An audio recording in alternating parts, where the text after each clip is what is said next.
Good evening, everyone. Welcome to the official YouTube channel of Officer Salary 24/7. So first of all, let me know how are you all, कैसे हो आप सभी, and also let me know in the comment section क्या audio video दोनों ठीक है, are we good to go? So as you know, हम Monday से सैटरडे एक सीरीज चला रहे हैं आप लोग की क्रैश कोर्स सीरीज, जहाँ पे हम डिस्कस करते हैं हर एक सब्जेक्ट के इंडिविजुअल टॉपिक रिलेटेड क्वेश्चंस। जैसे कि अगर मैं IAFS की बात करूं तो सबसे पहले हमने बेसिक क्वेश्चंस को कवर किया था अबाउट हर एक चैप्टर के लिए को from first unit to 45th unit हम हर एक चैप्टर को in the form of basic question practice हम कवर कर चुके हैं। उसके बाद हमने स्टार्ट किया एडवांस क्वेश्चन प्रैक्टिस को। तो एडवांस क्वेश्चन प्रैक्टिस हमने स्टार्ट किया था आपका फ्रॉम द मॉड्यूल डी, क्योंकि आपको पता है मॉड्यूल डी का वेटेज जो है, इंपॉर्टेंस जो है बहुत ज़्यादा है। मॉड्यूल डी खत्म करके हम पहुंचे थे सी पे, और मॉड्यूल सी को भी हमने खत्म कर लिया इन द यूट्यूब सीरीज, ठीक है, एडवांस क्वेश्चंस की प्रैक्टिस के फॉर्म में। अब हम आ चुके हैं मॉड्यूल बी, और मॉड्यूल बी में काफ़ी सारी क्लासेस हम कर चुके हैं। जैसे कि आप देख रहे हो 14 क्लासेस हो चुकी हैं। आज का जो सेशन है ये मॉड्यूल बी के रिगार्डिंग ही है, that is your economic concepts and related to banking. और आज का जो चैप्टर हमारा रहेगा वो रहेगा बिजनेस साइकिल, क्योंकि 12th unit, 13th, 14th and 15 ये सभी यूनिट हम कवर कर चुके हैं। Next we have to cover the business cycle, ठीक है। अगर हम बिजनेस साइकिल की बात करें तो what actually the business cycle is, क्या है आपका बिजनेस साइकिल। सबसे पहली चीज़ तो बिजनेस साइकिल को इकोनॉमिक साइकिल के नाम से या ट्रेड साइकिल के नाम से भी हम जानते हैं। किसी भी पर्टिकुलर बिजनेस साइकिल में एक एक्सपांशन और एक कॉन्ट्रैक्शन जब तक कंप्लीट नहीं होता है आपका बिजनेस साइकिल ख़त्म नहीं होता। अब बात आती है एक्सपांशन, कॉन्ट्रैक्शन, ये सब है क्या। ये सब क्या है, सिंपली हर एक बिजनेस में, हर एक इकोनॉमी में एक पर्टिकुलर ड्यूरेशन होता है जब तक वो बिजनेस चलता है, और वो ड्यूरेशन बार बार चेंज होते रहते हैं, साइक्लिकल फ्लक्चुएशन चलता रहता है। किन चीज़ का साइक्लिकल फ्लक्चुएशन की हम बात करें, प्रोडक्शन का। तो बिजनेस साइकिल या फिर इकोनॉमिक साइकिल या फिर हम ट्रेड साइकिल की बात करें तो ये एक ऐसा साइकिल है जो कि मेजर करता है fluctuations in production and economic activities. आपके प्रोडक्शन में और इकोनॉमिक एक्टिविटीज़ में जितने भी फ्लक्चुएशंस हो रहे हैं इकोनॉमी के अंदर एक फाइनेंशियल ईयर में, उसको पता करने के लिए हम स्टडी करते हैं बिजनेस साइकिल को, ठीक है। तो business cycle simply means what, it is the cycle which calculates or which measures the fluctuations in the production and economic activities in one financial year. और यही जो फ्लक्चुएशन है इसमें एक एक्सपांशन, एक कॉन्ट्रैक्शन आना मैंडेटरी है। जब तक ये नहीं होगा आपका बिजनेस साइकिल कंप्लीट नहीं होगा, ठीक है। बिजनेस साइकिल के अंदर 4 फेजेस होते हैं। बूम से स्टार्ट हम करेंगे। बूम यानी कि पीक लेवल, एक ऐसा लेवल जहां पे आपकी इकोनॉमी ने अपने मैक्सिमम इकोनॉमिक इंडिकेटर्स को अचीव कर लिया, या आपके बिजनेस से मैक्सिमम इकोनॉमिक इंडिकेटर्स को, मैक्सिमम प्रोडक्शन लेवल को, मैक्सिमम डिमांड को अचीव कर लिया है, वो कहलाता है बूम पीरियड या फिर पीक पीरियड। अब जब आप एक हाइट पे पहुंच चुके हो, इससे ऊपर नहीं जा सकते, तो ऑब्वियस है आपको डिक्लाइन करना पड़ेगा। तो ये डिक्लाइन होता है रिसेशन स्टेज से। रिसेशन का मतलब है जहां पे धीरे धीरे धीरे आपकी इकोनॉमी का प्रोडक्शन गिरता है, कंपनीज की अर्निंग गिरती है, GDP गिरती है और अनएम्प्लॉयमेंट बढ़ना स्टार्ट हो जाता है। इसी रिसेशन को अगर हम कंट्रोल नहीं कर पाए तो ये बदल जाता है डिप्रेशन में। डिप्रेशन वो सिचुएशन है जो रिसेशन का वर्स्ट केस होता है। जब रिसेशन अपने वर्स्ट सिचुएशन में पहुंच जाता है तो वो डिप्रेशन में पहुंचता है, जो कि आपकी इकोनॉमी को बिल्कुल नेगेटिव इकोनॉमिक इंडिकेटर्स तक पहुंचा देता है। और वो भी नेगेटिव में भी मिनिमम जितना लोवेस्ट आपका इकोनॉमी का लेवल हो सकता था उस लोवेस्ट लेवल तक पहुंचा देगा। देन जब आप आगे जाओगे तो लोवेस्ट लेवल तक पहुंच चुके, उसके नीचे नहीं जा सकते, फ्लोर प्राइस तक आप पहुंच चुके, उसके नीचे नहीं जा सकते, तो फिर अब आप उठना स्टार्ट करती हो, और वो फेज कहलाता है रिकवरी फेज, जहाँ पे इकोनॉमी में धीरे धीरे डिमांड आना, धीरे धीरे जॉब बढ़ना, धीरे धीरे पैसा आना स्टार्ट होता है। तो बूम, रिसेशन, डिप्रेशन, रिकवरी, ये 4 फेजेस हमारे पास है इन दी बिजनेस साइकिल, ठीक है। चलिए ये तो हो गया बेसिक्स। अब इसी को आगे फॉरवर्ड करते हैं। तो देखो यहाँ पे ये एक्सपांशन फेज है, यहाँ पे आप पीक पे आ गए हो, यहाँ से आपकी इकोनॉमी जो है वो डिक्लाइन होना स्टार्ट होती है। तो पहले रिसेशन आता है, फिर रिसेशन डिप्रेशन में कन्वर्ट होता है। तो यहाँ पे आप अपने मिनिमम लेवल तक पहुँच जाते हो, फिर धीरे धीरे यहाँ से हम बढ़ते हैं तो रिकवरी होती है, फिर से एक्सपांशन, और ये सब चलता रहेगा। साइक्लिकल फ्लक्चुएशन बिजनेस साइकिल का चलता रहेगा इसी तरीके से जो आपको शो किया गया है। तो अगर आपसे पूछा जाए फेजेस क्या है, पीक, रिसेशन, डिप्रेशन, रिकवरी, इन 4 फेजेस में बिजनेस साइकिल को रिप्रेजेंट करते हैं, जिसमें से ये एक एक्सपांशन आना मैंडेटरी है जो आपकी इकोनॉमी ऊपर उठ रही है, और ये एक कॉन्ट्रैक्शन आना बहुत ज़रूरी है जहाँ पे आपकी इकोनॉमी डिक्लाइन हो रही है। जब तक ये नहीं होगा इकोनॉमी में बिजनेस साइकिल कंप्लीट नहीं होगा। ठीक है, चलिए अब क्वेश्चन के फॉर्म में डिस्कस कर लेते हैं इसी को। पहला क्वेश्चन आपसे पूछ रहा है the supply exceeds the demand and stocks are piling up. आपका सप्लाई जो है वो डिमांड से ज़्यादा हो चुका है, यानी कि जो स्टॉक है वो बढ़ता जा रहा है पर कोई खरीद नहीं रहा। So the workers are retrenched. तो अब जब आपका लोग सप्लाई ज़रूरत से ज़्यादा अवेलेबल है तो आप प्रोडक्शन करना बंद कर देते हो, तो वर्कर्स जो है उनको निकाल दिया जाता है नौकरी से। बिजनेस फेलियर बढ़ने लगता है, अनएम्प्लॉयमेंट बढ़ने लगता है, और अनएम्प्लॉयमेंट की वजह से income, expenditure level, prices, trade activities economy में क्या होने लगती है, गिरने लगती है, फॉल आने लगता है। ये जितने भी फीचर्स हमारे लिखे हैं ये कौन से फेज ऑफ बिजनेस साइकिल के फीचर है? Which phase of business cycle feature represents it? Answer होगा आपका रिसेशन। आंसर क्या होगा? रिसेशन। रिसेशन में धीरे धीरे डिमांड कम होती है, सप्लाई बढ़ने लगती है, जिससे स्टॉक्स पाइल अप होते हैं, जिससे आपका बिजनेस जो है फेल होता है, अनएम्प्लॉयमेंट बढ़ने लगता है, income, expenditure, prices, trade activity सभी क्या होती हैं, गिरने लगती हैं। तो ये सिचुएशन क्या कहलाएगा? आपका रिसेशन। ठीक है, चलिए कौन सा फेज है? रिसेशन फेज है। याद रखिएगा कीवर्ड्स की, रिसेशन कब आता है? जब ये सारी चीज़ें देखी जाती हैं। चलिए नेक्स्ट क्वेश्चन है, यहाँ पे दो स्टेटमेंट दिए गए हैं आपको, आपको बताना है इनमें से कौन सा करेक्ट है कौन सा इनकरेक्ट है। फर्स्ट क्या कह रहा है कि business cycle are pervasive in their effect. Pervasive मतलब बहुत व्यापक है, इनका इम्पैक्ट बहुत बड़ी लेवल तक देखा जाता है। Second, the up and down movement are not symmetrical, कि अप डाउन मूवमेंट सिमेट्रिकल नहीं है। The downward movement is more sudden and violent than the upward movement. जो आप डाउनवर्ड कॉन्ट्रैक्शन हो रहा है वो ज़्यादा सडन है किसके कंपैरिजन में? अपवर्ड मूवमेंट के कंपैरिजन में। तो आप देखोगे दोनों ही स्टेटमेंट एक्चुअल में आपकी करेक्ट है regarding the business cycle. Business cycle का इम्पैक्ट एक्चुअल में आपको देखने को मिलता है कहाँ पे? बहुत बड़ी लेवल पे, है ना। It is pervasive. चलिए तो राइट आंसर आपका हो जाएगा सी। नेक्स्ट बढ़ता है क्वेश्चन हमारा, read the following statement and choose the correct option. दो स्टेटमेंट है 1 and 2। पहला बोल रहा है business cycle refer to economy wide fluctuation in the consumption और economic activity over several months और ईयर। बिजनेस साइकिल जो है वो रेफर करता है इकोनॉमी वाइड फ्लक्चुएशंस में, इन कंजम्पशन और economic activity over several month, कि आपका इकोनॉमी वाइड फ्लक्चुएशन को पता करता है कंजम्पशन में। सेकेंड बोल रहे हैं बिजनेस साइकिल आइडेंटिफाइड करता है as a sequence of 4 phase, जिसमें बूम है, रिसेशन है, डिप्रेशन है, रिकवरी है। अब बताइए कौन सा statement out of these two correct है, कौन सा इनकरेक्ट है? बहुत माइनर सा पॉइंट है जो आपको बताएगा क्या आंसर आपके यहाँ पे होगा, पर वो आपको आइडेंटिफाई करना होगा। सॉरी,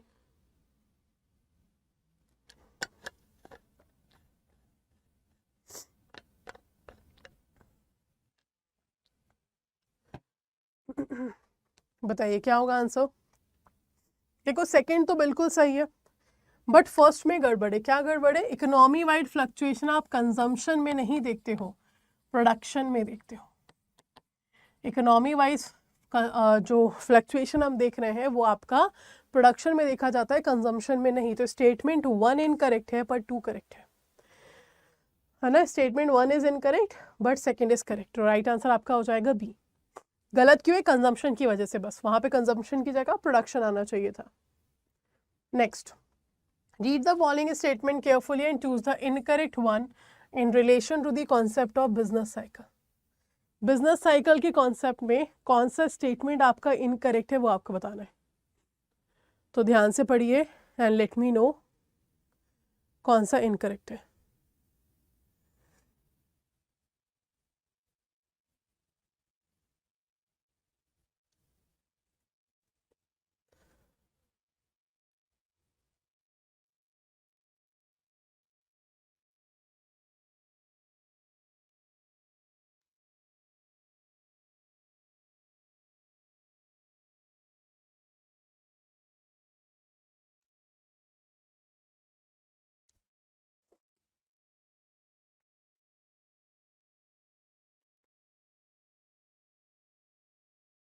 ओके चलो देखो यहाँ पे पहला बोल रहा है कि टर्म जो बिजनेस साइकिल इकोनॉमिक साइकिल है ये रेफर करता है economy wide fluctuation in production और economic activity over several months और ईयर। तो ये तो ठीक ही लग रहा है ना। पर आपसे इनकरेक्ट पूछा है, सेकंड पर थे। These fluctuations occur around a long-term growth trend and typically involve shift over time between periods of relatively rapid economic growth and periods of relatively stagnation or decline. ठीक है, business cycle simply means the whole course of business activity passes through the phases of prosperity and boom. Fourth बोल रहे business cycle एक regular, predictable और repetitive phenomena है like a swing of pendulum of a clock. अब यहाँ पे है गड़बड़, एक तो डी ऑप्शन गलत है, business cycle is not regular, not predictable, है ना, नॉट रिपीटेटिव, यहाँ पे नॉट आना चाहिए था, आपका डी गलत है। अगर मैं बात करूँ सी का, तो प्रॉस्पेरिटी और बूम तो दोनों एक ही चीज हो गई ना, प्रॉस्पेरिटी और डिप्रेशन होना चाहिए, यानी कि दो स्टेटमेंट यहाँ पे इनकरेक्ट हो गए, ऑप्शन मेरे से थोड़ा गड़बड़ हो गया। बिजनेस साइकिल रेगुलर नहीं है, प्रिडिक्टेबल नहीं है, तो आपका सी भी गलत है और डी भी गलत है, दोनों ही स्टेटमेंट गलत है। सी क्यों गलत है, बूम की जगह डिप्रेशन आना चाहिए। प्रॉस्पेरिटी और बूम तो एक ही चीज होती है ना, अगर आपका एक बिजनेस साइकिल एक्टिविटी जा रहे हैं तो वो प्रॉस्पेरिटी और डिप्रेशन से निकल कर जाएंगे, है ना। और यहाँ पर business cycle not regular, not predictable, not repetitive, तो सी एंड डी दोनों ही गलत है आपका यहाँ पे, ठीक है। चलिए next question, which among the following statement is or not correct in relation to the concept of boom, इनमें से कौन सा स्टेटमेंट करेक्ट नहीं है in relation to the concept of boom, बताइए। First is saying during the boom phase production capacity is fully utilized and also product fetch and above normal price which gives higher profit. Second बोल रहा है this attract more and more investment. Third बोल रहा है to manufacture a greater number of product entrepreneur purchase new machine and also employs work at a higher rate, and the fourth is all are correct. तो boom period आपका कौन सा है, एक ऐसा पीरियड जहां पर आप अपने मैक्सिमम लेवल को अचीव कर चुके हो, है ना, जब वहां पे आप अपने मैक्सिमम लेवल को अचीव कर चुके हो वो बूम पीरियड है। तो फुली यूटिलाइज हो चुका है, ठीक है, more and more investment attract करता है, ठीक है, greater number of products entrepreneur purchase new machine, ये भी ठीक है, तो सारे स्टेटमेंट करेक्ट है, कोई भी स्टेटमेंट यहाँ पे फॉर द बूम पीरियड गलत नहीं है, ऑल आर करेक्ट, ठीक है। Next, a wave of prosperity और depression in one industry in the case of business cycle will generate a wave in other industry soon. Which of the following function business cycle it represent? कौन सा feature जो है जो इस statement को represent करता है यहाँ पे, कि अगर एक सेक्टर में आपको देखने को मिल रहा है क्या प्रॉस्पेरिटी या डिप्रेशन, तो दूसरे में भी आपको प्रॉस्पेरिटी और डिप्रेशन देखने को मिलेगा। एक इंडस्ट्री में प्रॉस्पेरिटी है तो दूसरे में भी देखने को मिलेगा, एक इंडस्ट्री में डिप्रेशन है तो दूसरे में भी देखने को मिलेगा। बताइए इनमें से कौन सा स्टेटमेंट जो है आपका यहाँ पर इस पर्टिकुलर स्टेटमेंट को डिफाइन कर रहा है, कौन सा फीचर जो है। पहला बोल रहा है business cycle wave like movement है, बिजनेस साइकिल सिंक्रोनिक है, business cycle cyclical fluctuation recurring होते हैं, एनी ऑफ दीज। अब देखो एक में प्रॉस्पेरिटी तो दूसरे में भी आ गया, एक में डिप्रेशन है दूसरे में भी आ गया, यानी कि सिंक कर लेता है, so it's a synchronic, business cycle is what, it is synchronic. So right answer आपका क्या हो जाएगा, बी, ठीक है, right answer will be our B. Next question, business cycle are also known as, business cycle को और क्या बोलते हैं, सबसे सिंपलेस्ट क्वेश्चन, बिजनेस साइकिल को हम ट्रेड साइकिल भी बोलते हैं, ठीक है, बिजनेस साइकिल को हम इकोनॉमिक साइकिल भी बोलते हैं, तो right answer is D. Trade cycle बोलो, इकोनॉमिक साइकिल बोलो, बिजनेस साइकिल बोलो, एक ही बात है। नेक्स्ट क्वेश्चन, कौन सा फेज है बिजनेस साइकिल का जिसको हम क्राइसिस फेज बोलते हैं, सॉरी, कौन सा फेज ऑफ बिजनेस साइकिल आपका क्राइसिस फेज कहलाता है, रिकवरी, बूम, रिसेशन, डिप्रेशन। अब देखो क्राइसिस है तो रिकवरी तो नहीं होगा ना, बूम भी नहीं होगा, या तो रिसेशन होगा या तो डिप्रेशन होगा, तो यहाँ पे होता है रिसेशन, रिसेशन फेज को हम बोलते हैं क्राइसिस, ठीक है, तो राइट आंसर है सी। नेक्स्ट क्वेश्चन पूछ रहे हैं under employment of both men and material is a characteristics of which phase. Under employment का मतलब क्या होता है, हमने पढ़ा है यूनिट 1 में भी हमने इस टर्म को पढ़ा है, जहाँ पे अपनी कैपेबिलिटी से कम पे सेटल डाउन होना पड़ रहा है ना, you are capable of more but you have to adjust at the less, वो आपका कहलाता है अंडर एम्प्लॉयमेंट। तो कौन सा ऐसा फेज है बिजनेस साइकिल का जहां पे ये अंडर एम्प्लॉयमेंट हमें देखने को मिलता है?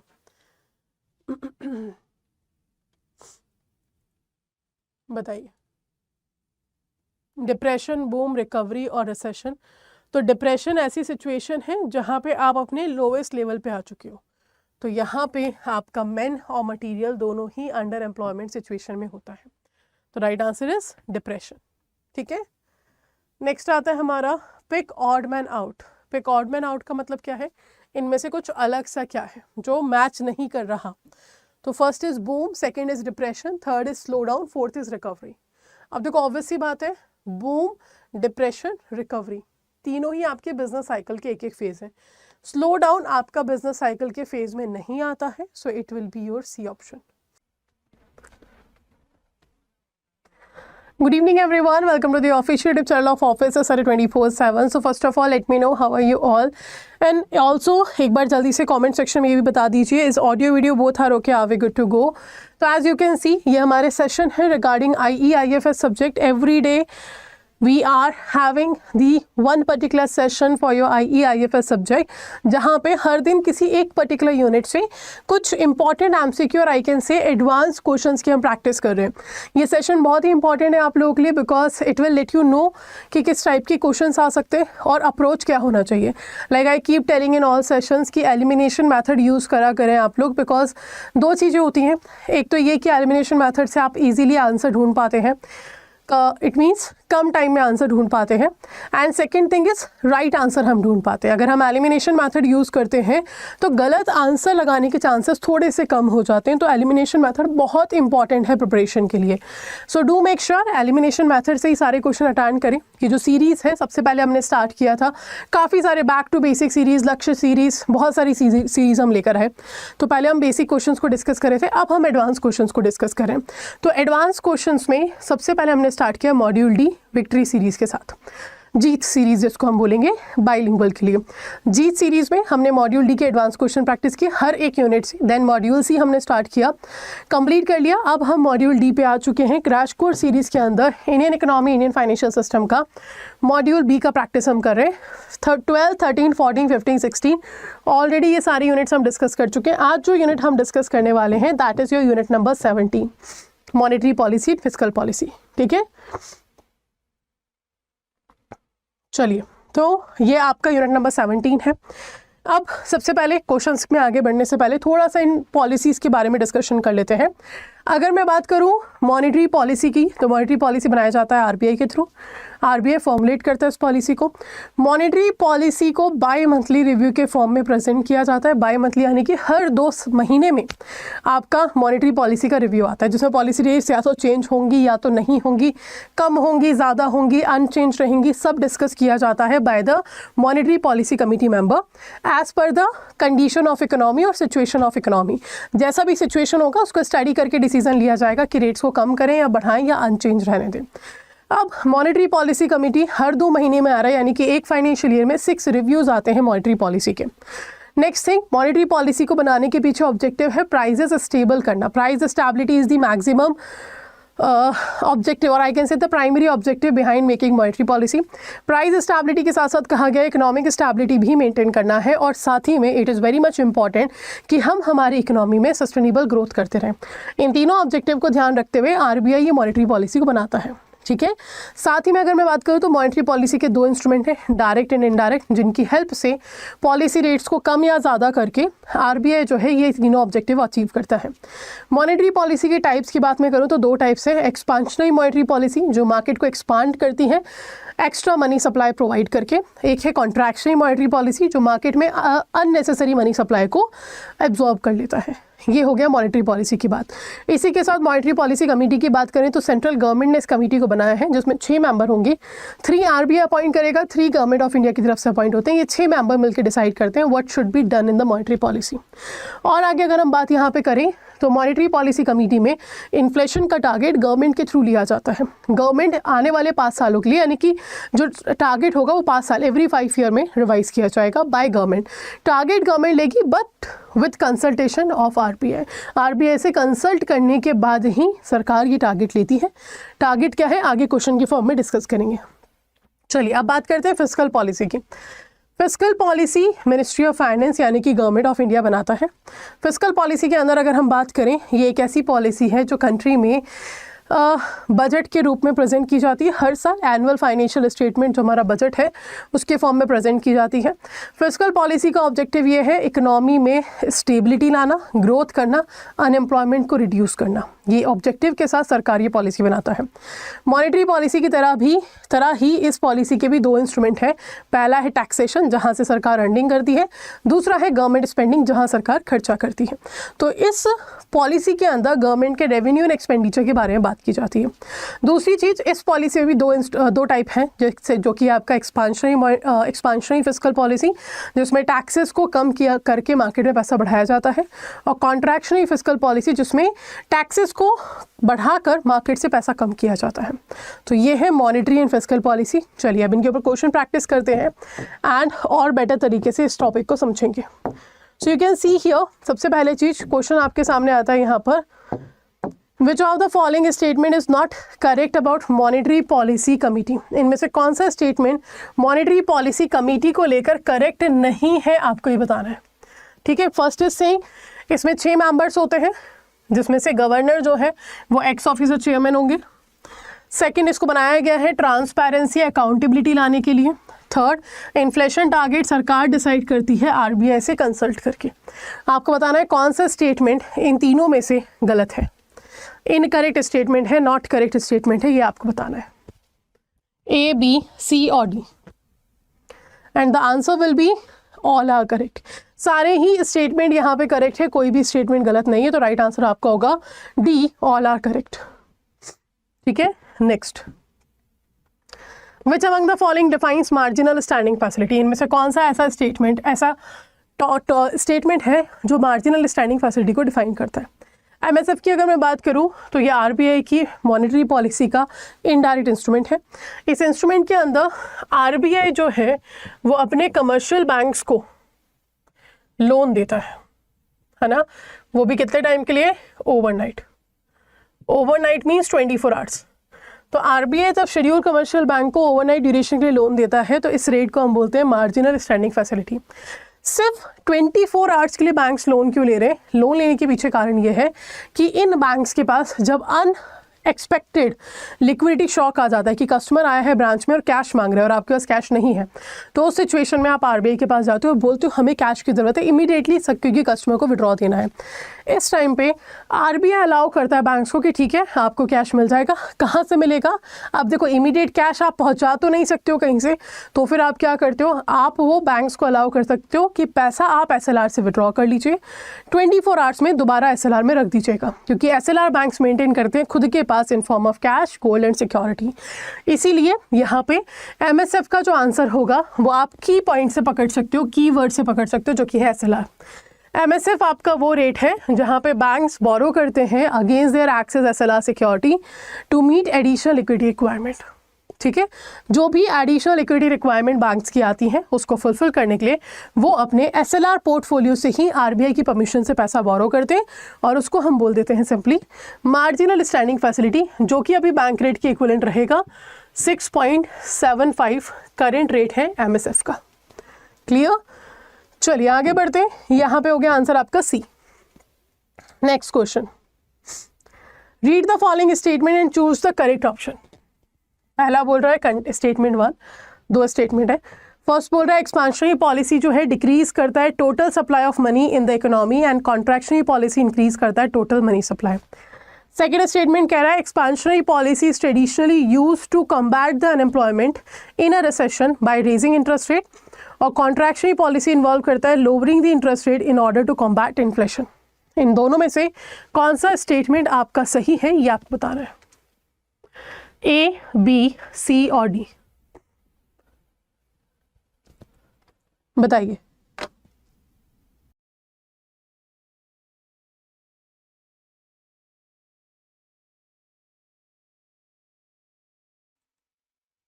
देखिए दोनों ही स्टेटमेंट आपके एक्चुअल में सही नहीं है। क्यों नहीं है, रीजन समझ में आना चाहिए।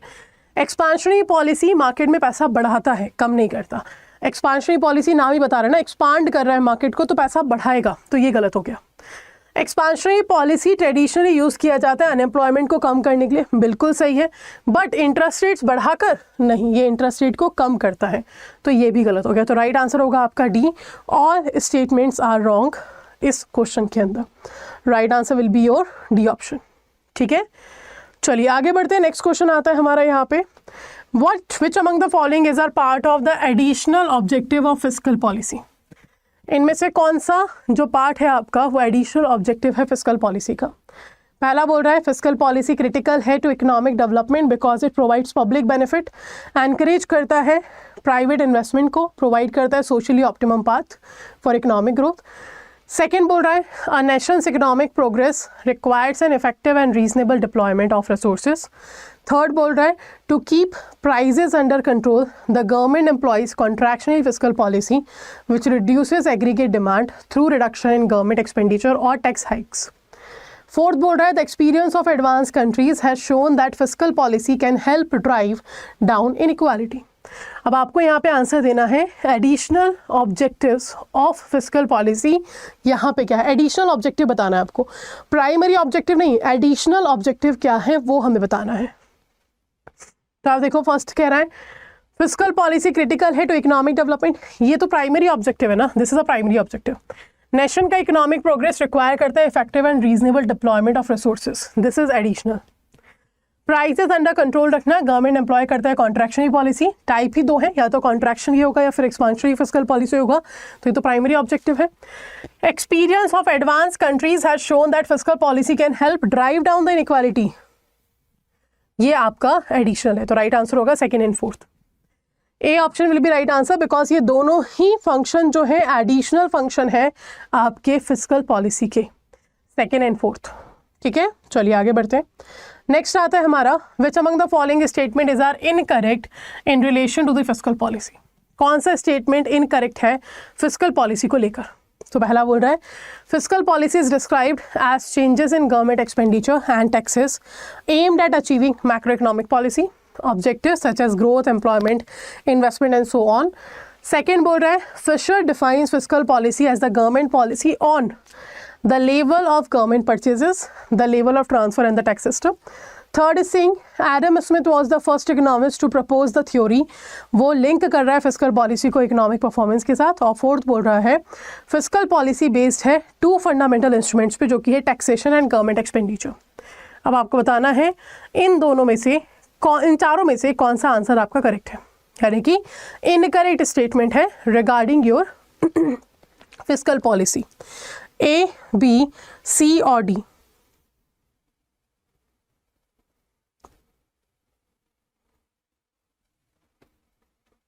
ओके, सो राइट आंसर हमारा यहाँ पे हो जाएगा third only, because mister Adam Smith नहीं थे जिन्होंने आपका थ्योरी को लिंक किया, मिस्टर जेएम कीन्स थे, तो राइट आंसर होगा third, this is the incorrect statement.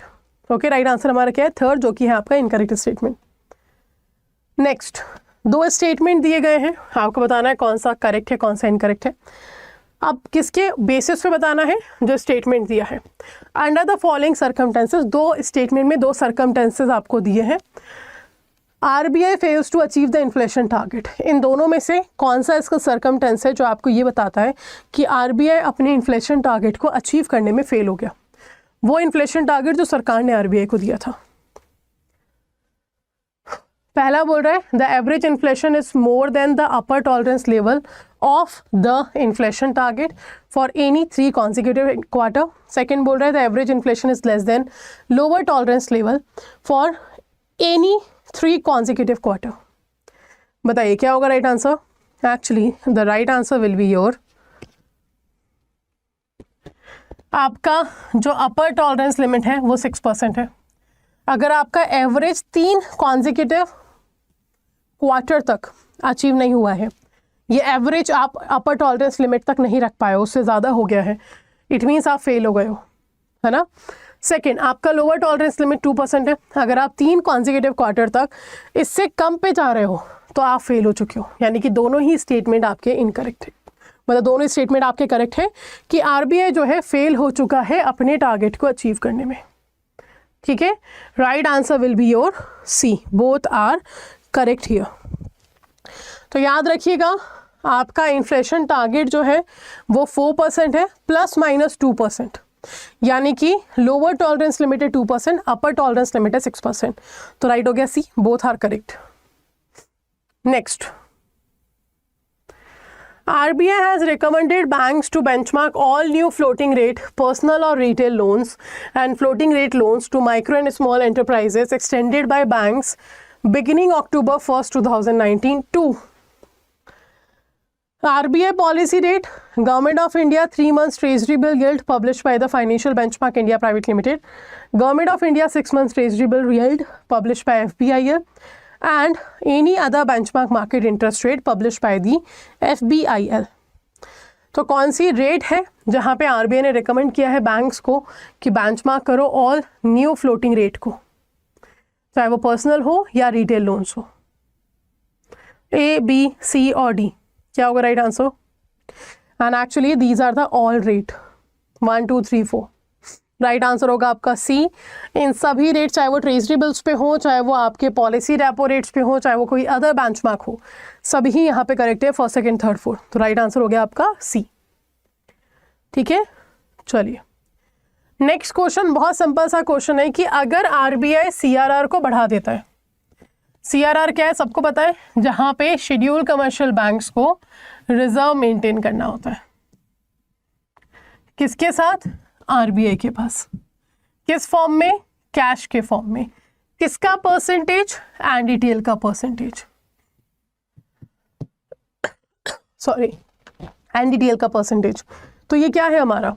CRR है। ठीक है, अब RBI ने CRR बढ़ाया। देखो CRR बढ़ते ही क्या होगा, बैंक्स को रिजर्व ज़्यादा मेंटेन करना होगा। बैंक रिजर्व ज़्यादा मेंटेन करेंगे तो बैंक के पास लिक्विडिटी कम होगी। अगर बैंक के पास लिक्विडिटी कम होगी तो बैंक लोन कम बांटेंगे। ऑब्वियसली ना, लिक्विडिटी मतलब कैश फ्लो कम है, पैसा कम है, तो लोन कम बांटेंगे।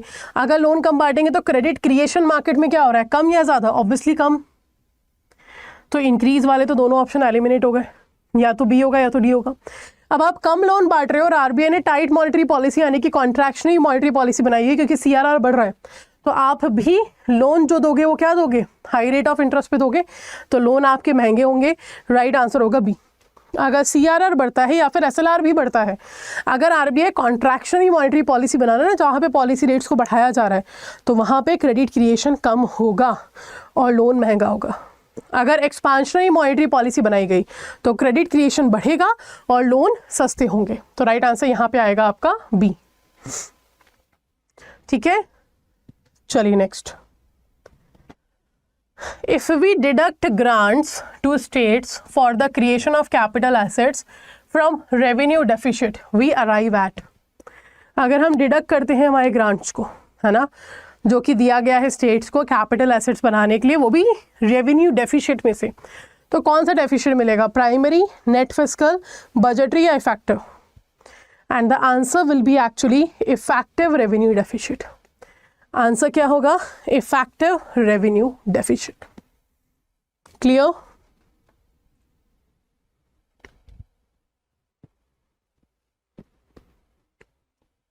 तो right answer will be your B option. Next, which of the following is not a component of revenue receipts of the union government?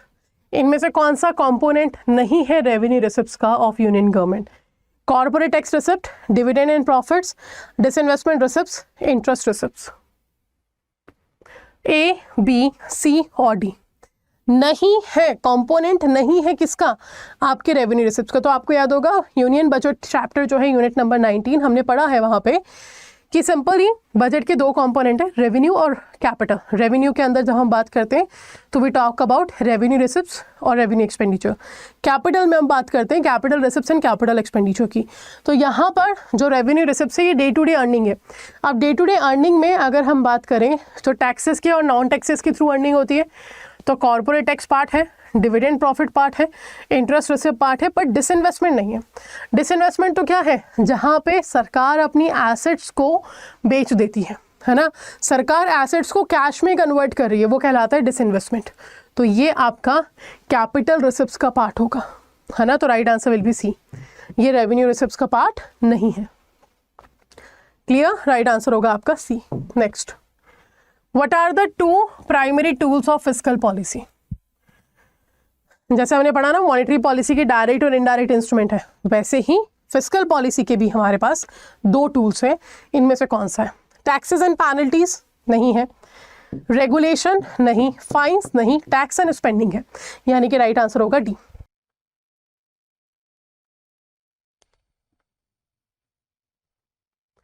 Good evening everyone, welcome to the official YouTube channel of Officer Salary 24/7. So first of all let me know how are you all and also let me know is audio video both are okay, are we good to go। एक बार जल्दी से बता दीजिए comment section में क्या audio and video दोनों ही ठीक है। Should we start the session.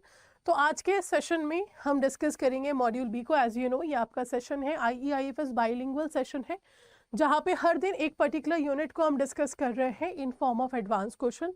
Class number 16 आज हमारा होगा, मॉड्यूल बी हम कंटिन्यू कर रहे हैं और आज जो है मॉड्यूल बी का यूनिट नंबर 18 यानी कि सिस्टम ऑफ नेशनल अकाउंट्स को हम डिस्कस करेंगे। System of national accounts and GDP concept की बात करें तो सेकेंड लास्ट चैप्टर है आपकी मॉड्यूल बी का। इस चैप्टर में क्वेश्चंस जो हैं वो किस तरीके के आ सकते हैं मैं पहले आपको बता दूं। थ्योरी पे क्वेश्चन आ सकता है, like definition of national income पूछ लिया, जीडीपी पूछ लिया, जीएनपी पूछ लिया, या methods of calculating GDP GNP आपसे पूछ लिया जाएगा। अपार्ट फ्रॉम दैट दूसरा मेथड ये है फॉर्मूला बेस्ड क्वेश्चन आ सकते हैं कि आपको 4 से 5 फॉर्मूलाज दे देंगे, पूछ लेंगे इनमें से कौन सा करेक्ट फॉर्मूला है कैलकुलेट करने के लिए, कि जीडीपी से जीएनपी कैलकुलेट कर रहे हो, जीएनपी से एनडीपी कैलकुलेट कर रहे हो, ऐसे कुछ फॉर्मूलाज दे दिए जाएंगे और आपको आंसर करना है कौन सा फॉर्मूला यहाँ पे करेक्टली मैच कर रहा है। थर्ड आपका जो वे है क्वेश्चन आस्क पूछने का इस चैप्टर में वो है न्यूमेरिकल, कि आपको वैल्यूज़ दे दी जाएंगी और उन वैल्यूज़ को सर्टेन फॉर्मूलाज जो आपको याद होने चाहिए उनमें पुट करके आपको वैल्यूज़ कैलकुलेट करनी है। जैसे कि सर्टेन वैल्यूज़ आपको दे दी और पूछ लिया जीडीपी कैलकुलेट करो, सर्टेन वैल्यूज़ आपको दे दी और पूछ लिया नॉमिनल जीडीपी कैलकुलेट करो, या जीडीपी डिफ्लेटर कैलकुलेट करो, या फिर एनडीपी कैलकुलेट करो। तो ये 3 तरीके के क्वेश्चंस आपके इस चैप्टर में बन सकते हैं, एक थ्योरी, एक फॉर्मूला, एक न्यूमेरिकल। ठीक है, चलो तो स्टार्ट करते हैं। सबसे पहले क्वेश्चन के साथ ही फर्स्ट क्वेश्चन इज आस्किंग इनमें से कौन सा स्टेटमेंट जो है आपका यहाँ पर करेक्ट है, which statement is correct here, आपको आंसर करना है। देखो ये थ्योरी पैटर्न है, ये क्वेश्चन कैसा है, थ्योरी वाला है कि इस चैप्टर के ऊपर थ्योरी आपसे पूछ ली गई, इनमें से कौन सा स्टेटमेंट करेक्ट है आपको ये बताना है, ए बी सी और डी। देखो फर्स्ट बोल रहा है बात हो रही है नॉमिनल जीडीपी और रियल जीडीपी की, तो आई गेस जीडीपी तो हमें पता ही है क्या होता है। जीडीपी का मतलब क्या है, money value of all final goods and services जो कि प्रोड्यूस किए गए हैं ज्योग्राफिकल बाउंड्री ऑफ कंट्री में। तो money value of all final goods and services produce within the geographical boundary of a country during a 1 financial year. अब ये production चाहे इंडियन करें चाहे फॉरेनर करें doesn't matter to us, but production boundary के अंदर होना चाहिए क्योंकि डोमेस्टिक प्रोडक्ट की बात हो रही है। ठीक है, अब ये तो वैल्यू हो गई जीडीपी की।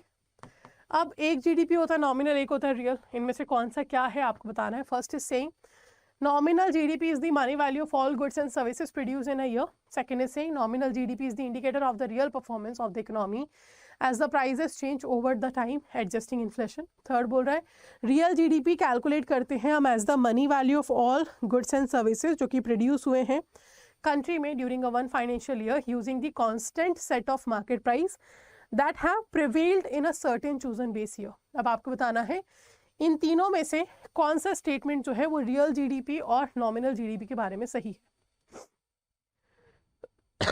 चलिए फर्स्ट मैं आपको बता दूं, नॉमिनल जीडीपी जो है वो करंट प्राइस पे निकाली जाती है। नॉमिनल जीडीपी को करंट प्राइस पे निकाला जाता है without adjusting inflation. Current price है यानी कि इन्फ्लेशन तो आप एडजस्ट नहीं कर रहे हो ना, यानी कि सेकंड तो डायरेक्टली आपको गलत दिख रहा है, सेकंड तो रॉन्ग है। फर्स्ट की बात करें तो नॉमिनल जीडीपी मनी वैल्यू निकाल रहा है गुड्स एंड सर्विसेज जो एक फाइनेंशियल ईयर में बने हैं, बिल्कुल सही है ना, कोई कंपैरिजन हम नहीं कर रहे, सिर्फ इस फाइनेंशियल ईयर में जो प्रोडक्शन बना है उसकी वैल्यू निकाल ली। सेकंड बोल रहे हैं real GDP is calculated as the money. अच्छा, रियल जीडीपी जो है वो कैलकुलेट किया जाता है कांस्टेंट प्राइस पे, रियल जीडीपी को कैलकुलेट करते हैं कांस्टेंट प्राइस पे। कांस्टेंट का मतलब बेस ईयर के प्राइस से कंपेयर करके रियल जीडीपी आपका निकलता है जहां पे इन्फ्लेशन का एडजस्टमेंट किया जाता है। ठीक है, तो थर्ड बोल रहा है रियल जीडीपी कैलकुलेट करता है money value of all goods and services produce in a year. जिसमें constant set of market price को ले रहे हैं, जो कि आपका चूजन बेस ईयर का होगा, यानी कि ये सही है। तो ए और सी जो है राइटली डिफाइंड है about the nominal GDP and real GDP, but B गलत है। बी गलत है क्यों? क्योंकि बोल रहा है नॉमिनल जीडीपी इन्फ्लेशन को एडजस्ट करता है, नहीं करता, रियल जीडीपी एडजस्ट करता है। ठीक है, सो राइट आंसर है सी। चलिए आगे बढ़ते हैं। ये कह रहा है select the correct statement with respect to green GDP. Green GDP के रिस्पेक्ट में कौन सा स्टेटमेंट करेक्ट है?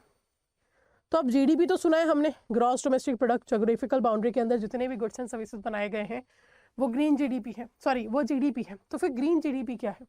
ग्रीन जीडीपी का कॉन्सेप्ट हम क्लाइमेट एक्शन के साथ लेकर आए, जिसमें हम एक्चुअल में मेजर करते हैं वो value of production in a country जिसने अर्थ को किसी भी तरीके से हार्म नहीं किया हो, है ना, उस प्रोडक्शन को हम कैलकुलेट करते हैं, तो वो ग्रीन जीडीपी हो जाता है। तो देखो, a term for GDP after adjusting environment degradation, it was started through a system of national accounts, then can be used to determine monetary value of tangible intangible component of something. अब आपको answer करना है इनमें से कौन सा statement green GDP के बारे में करेक्ट है? ए, बी, सी और डी।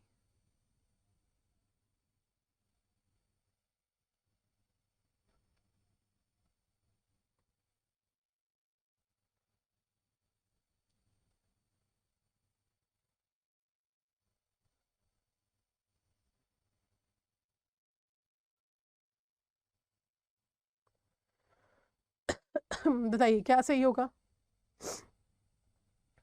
ए, बी, सी और डी।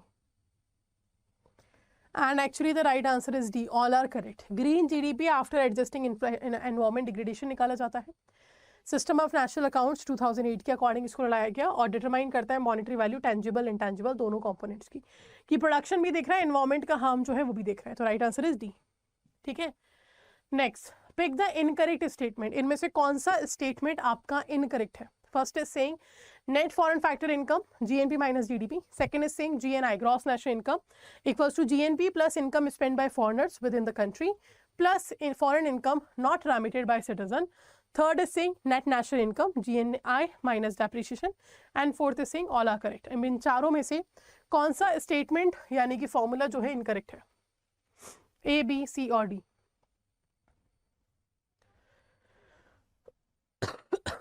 चलिए सबसे पहले net factor foreign factor income की बात हम करें तो ये क्या है?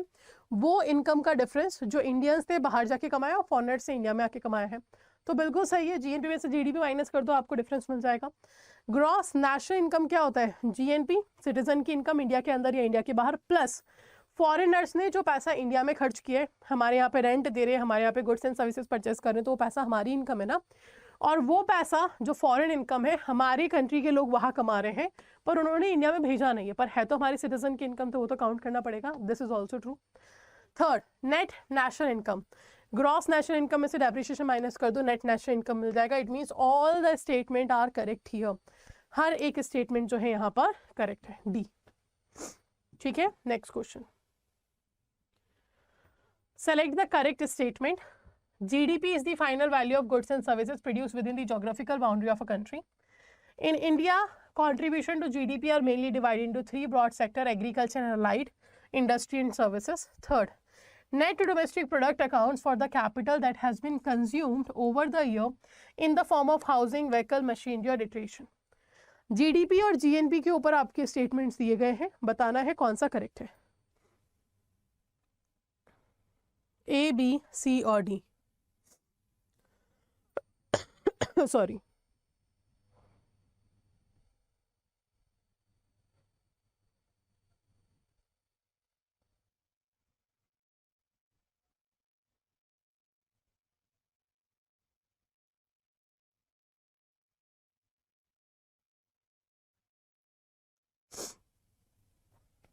बताइए इनमें से कौन सा स्टेटमेंट आपका यहाँ पे सही है रिगार्डिंग दी जीडीपी और एनडीपी? देखो जीडीपी तो बिल्कुल सही है, money value of all final goods and services जो कंट्री की ज्योग्राफिकल बाउंड्री के अंदर बनाया जा रहा है वो जीडीपी है, दैट इज ट्रू, है ना। और तीनों सेक्टर एग्रीकल्चर, सेकेंडरी इंडस्ट्री, तीनों से मिलकर बना है, ठीक है।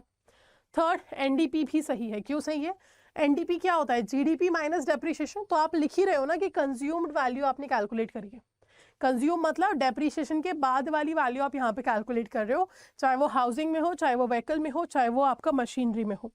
तो राइट आंसर क्या होगा आपका, obviously option number C, A, B and C सभी करेक्ट है ना। All the statements are correct here, C answer होगा। क्लियर। नेक्स्ट आता है हमारा फोर्थ, जो कि पूछ रहा है एक फिलिंग द ब्लैंक्स के फॉर्म में क्वेश्चन।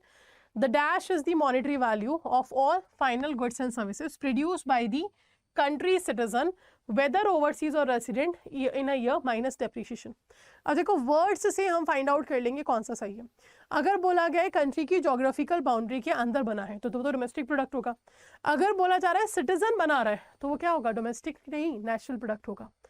सिटीजन बना रहा है तो ये तो कंफर्म है ये नेशनल प्रोडक्ट है, ठीक है। तो आप डोमेस्टिक प्रोडक्ट के ऑप्शन ऑलरेडी एलिमिनेट कर दो। क्लियर। अब बात आती है इंडिया के अंदर या इंडिया के बाहर बना रहा है, बट डेप्रिसिएशन हटाकर, डेप्रिसिएशन हटा रहे हैं तो ग्रॉस वैल्यू हो ही नहीं सकती है, क्या होगा, net value.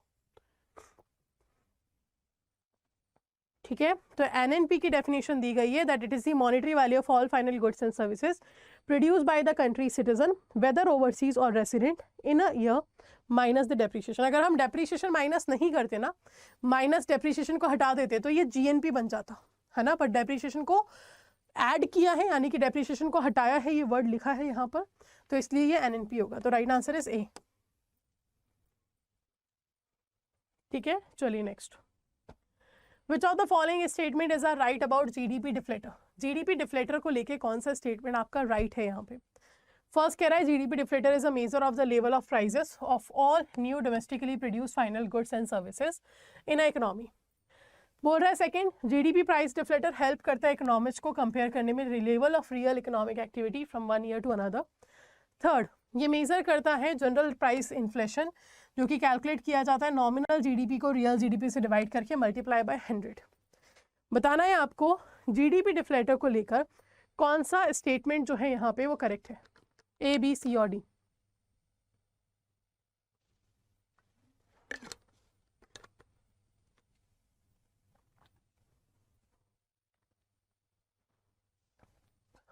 Which statement is right here?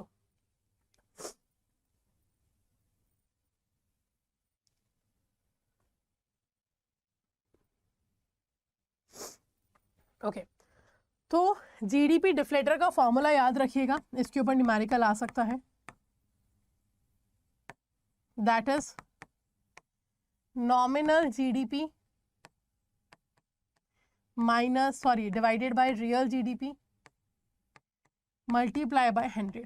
इस तरीके से आप जीडीपी डिफ्लेटर निकालते हो, यानी कि थर्ड स्टेटमेंट तो करेक्ट हो गया। ठीक है, सेकेंड स्टेटमेंट भी बिल्कुल सही है। आपके इकोनॉमिक्स जो है प्राइजेस को कंपेयर करके, लेवल्स ईयर्स को कंपेयर करके आपका जीडीपी प्राइस डिफ्लेटर को कैलकुलेट करते हैं। ठीक है, और पहला भी बिल्कुल सही है, जीडीपी डिफ्लेटर आपका लेवल ऑफ प्राइजेस जो है new domestically produced final goods and services का इन्फ्लेशन निकालता है। तो जीडीपी डिफ्लेटर एक्चुअल में है क्या, राइट आंसर होगा सी। जीडीपी डिफ्लेटर एक्चुअल में है क्या, आपका एक तरीका है इन्फ्लेशन को मेजर करने का, जो मोर कॉम्प्रीहेंसिव वे में आपको इन्फ्लेशन कैलकुलेट करके देता है ना। इन मोर कॉम्प्रीहेंसिव वे आप जीडीपी डिफ्लेटर के थ्रू इन्फ्लेशन कैलकुलेट कर सकते हैं। चलिए नेक्स्ट क्वेश्चन पूछ रहा है डिस्पोजेबल इनकम क्या होता है, व्हाट इज डिस्पोजेबल इनकम। क्या है हमारा डिस्पोजेबल इनकम? देखो, एक होता है पर्सनल इनकम।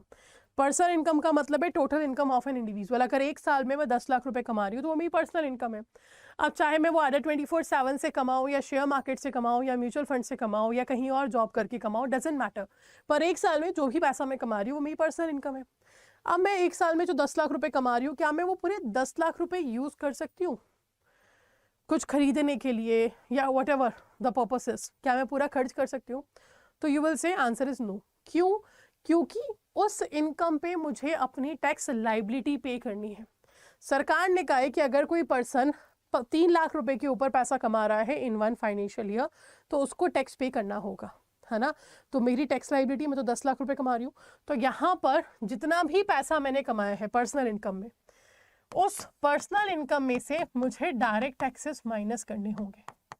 तो जो रिमेनिंग अमाउंट मेरा बचेगा वो कहलाएगा पर्सनल डिस्पोजेबल इनकम, या सिंपली आप डिस्पोजेबल इनकम बोल दो। सिर्फ डायरेक्ट टैक्सेस क्यों लिख रही हो, इनडायरेक्ट क्यों नहीं लिखा? क्योंकि इनडायरेक्ट तो आप तब पे करते हो ना, तब कुछ खरीद रहे हो, कोई सर्विस ले रहे हो। जीएसटी कहाँ लगेगा? गुड्स एंड सर्विसेज खरीदने के टाइम पे, है ना, कोई सर्विस ले रहे हो, कोई प्रोडक्ट ले रहे हो।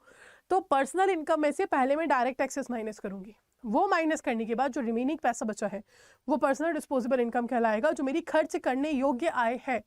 अब 10 लाख में से 2 लाख का मैं टैक्स दे चुकी हूँ, 8 लाख मेरे पास बचा है। अब वो 8 लाख को मैं सेव करूँ, खर्च करूँ, what ever I can do, मैं वो कर सकती हूँ, वो मेरी डिसीजन है ना, एज पर माई रिक्वायरमेंट मैं वो कर सकती हूँ, क्योंकि अब मेरे ऊपर कोई लाइबिलिटी नहीं होगी। तो right answer will be your C option. Sorry, right answer क्या होगा आपका? सी ऑप्शन होगा। चलिए next, which of the following is are correct regarding GNP? इनमें से कौन सा स्टेटमेंट जो है करेक्ट है रिगार्डिंग जीएनपी?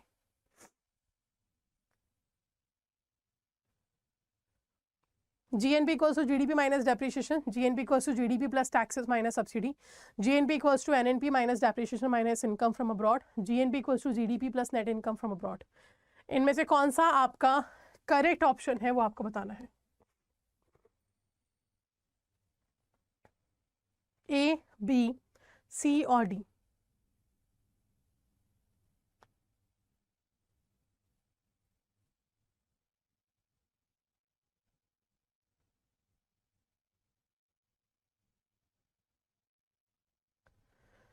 ओके, चलिए फॉर्मूला देख लेते हैं। जीडीपी में से डेप्रिसिएशन माइनस करने से जीएनपी आएगा क्या? बिल्कुल नहीं आएगा। इसमें से तो माइनस करने पे एनडीपी आ जाएगा, तो पहला तो रॉन्ग है। दूसरा बोल रहे हैं जीडीपी में टैक्स और सब्सिडी जोड़ देंगे, तो ये क्या बन गया? ये बन गया आपका जीडीपी मार्केट प्राइस, है ना, टैक्स जोड़ दिया, सब्सिडी हटा दिया, बट ये जीएनपी में थोड़ी ना कन्वर्ट हुआ, ये भी गलत हो गया। एनएनपी माइनस डेप्रिसिएशन करेंगे तो जीएनपी नहीं मिलेगा, नहीं, ये प्लस होना चाहिए था, यानी कि ये भी गलत हो गया। एनएनपी में डेप्रिसिएशन प्लस करोगे तो ग्रॉस वैल्यू आएगी ना, तो ये भी गलत हो गया। GDP plus net foreign income, तो ये सही है। जीडीपी में नेट इनकम फ्रॉम अब्रॉड आप ऐड कर दोगे तो आपको जीएनपी की वैल्यू मिल जाएगी, यानी कि D is only right option. सिर्फ और सिर्फ करेक्ट फॉर्मूला जो है वो आपका डी है। अच्छा, आप ऐसे क्वेश्चन को आंसर करने के लिए ना थोड़ा सा मेहनत करना पड़ेगा इनिशियली। क्या मेहनत करना है? आपको समझना है ग्रॉस वर्ड का मतलब क्या है, ग्रॉस क्या है, नेट क्या है, डोमेस्टिक प्रोडक्ट क्या है, नेशनल प्रोडक्ट क्या है, मार्केट प्राइस क्या है, एंड फैक्टर कॉस्ट क्या है।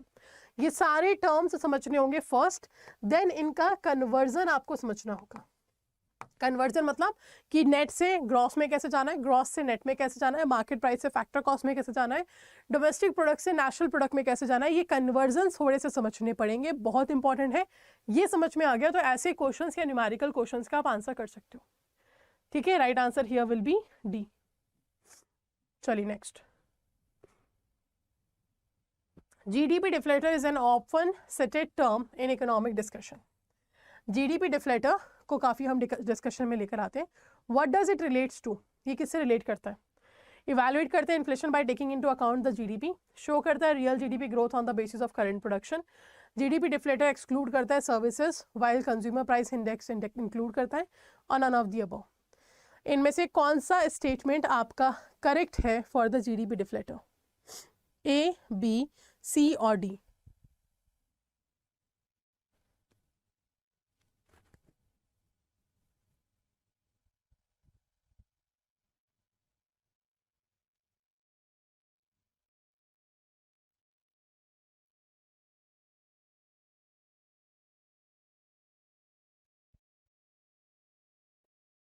बताइए कौन सा करेक्ट है, ए, बी, सी और डी?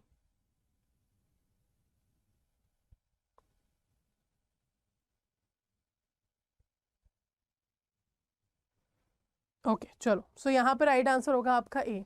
जीडीपी डिफ्लेटर मैंने पहले ही कहा ना, इन्फ्लेशन कैलकुलेट करता है, वो भी कॉम्प्रीहेंसिव वे में करके दे रहा है, क्योंकि जीडीपी को